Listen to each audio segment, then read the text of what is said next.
So starting with this summation right here of 2 to the nth times x minus 2 to the nth power all over n plus 2 factorial as n goes to 1 to infinity. It looks like if we take the ratio test, that'll give us what we need to find out if it's conversion or not. So that's going to equal the limit as n goes to infinity of our a sub n plus 1, which is going to be 2 to the n plus 1 times x minus 2 to the n plus 1 all over going to be n plus 3 factorial.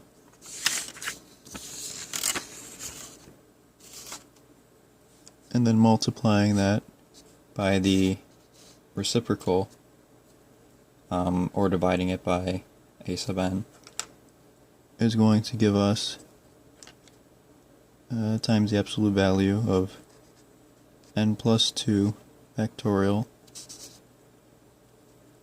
all over 2 to the nth power times x minus 2 to the n. So then we can go ahead and start doing some canceling here. But to show, I can write this out to show exactly why it's canceling. That 2 to the nth power, we don't have to worry about the absolute value for that, because n is always going to be positive. 2 to the n is always going to be positive. So that's going to be 2, it's going to be 2 times 2 to the nth power, which equals 2 times n plus 1. And the same goes for x minus 2. So it's going to be x minus 2 times x minus 2 to the nth all over, likewise for the denominator, this is going to be n plus 3 times n plus 2 factorial, because this is just n plus 3 times n plus 2 times n plus 1. So we can rewrite it as that to cancel it with this. And then we can't forget our absolute value for x. And also right here. Really, that whole thing's an absolute value for the x's. And then I'll just rewrite this again. Times, we don't really need this absolute value here, times n plus 2 factorial all over 2 to the n times, here we need the absolute value, times the absolute value of x minus 2 to the nth power. So then here you could see where some of the canceling is going to be going on. We have a 2 to the n in the numerator here, 2 to the nth here, n plus 2 factorial here, and n plus 2 factorial here, and we also have a x minus 2 to the nth power here, and right here. So with all those things cancelled out, we can simplify this to the limit of n goes to infinity of 2 times the absolute value of x minus 2, coming from right here, all over n plus 3. Now, we can go ahead and take this out of the limit, because it doesn't matter what n is, it's not going to change x, equals just taking out our constants and our x,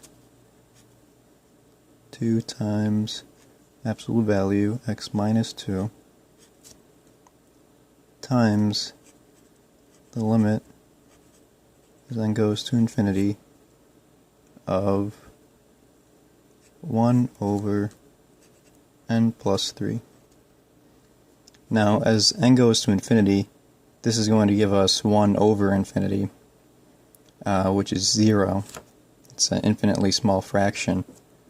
So that's just going to be 2 times absolute value x minus 2 times 0. And I think times 0 is going to be 0, so we know that already it's less than 1, which by the ratio test is convergent. And it doesn't matter what value you plug in for x, it's always going to give you 0 because it's multiplied by that limit there, which is 0. So it converges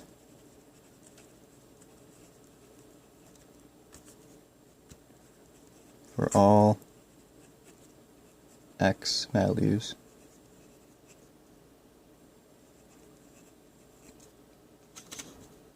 Which means x can be anything, so that's going to be an infinite radius. Radius r equals infinity. And if you don't really see why, that's because the interval of convergence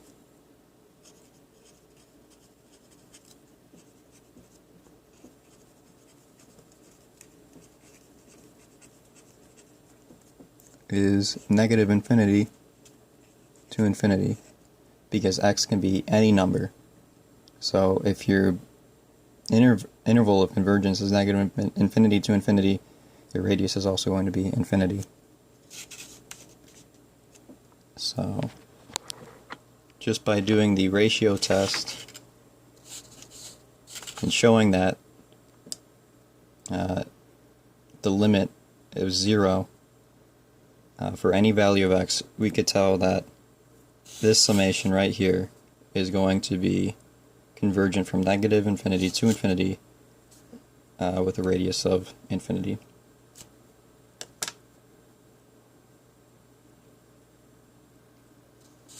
And then I suppose you can write, if you wanted to, the summation, just rewriting our original formula of n equals 1 of 2 to the n x minus 2 to the n all over n plus 2 factorial that converges absolutely by the ratio test. Here's our answers.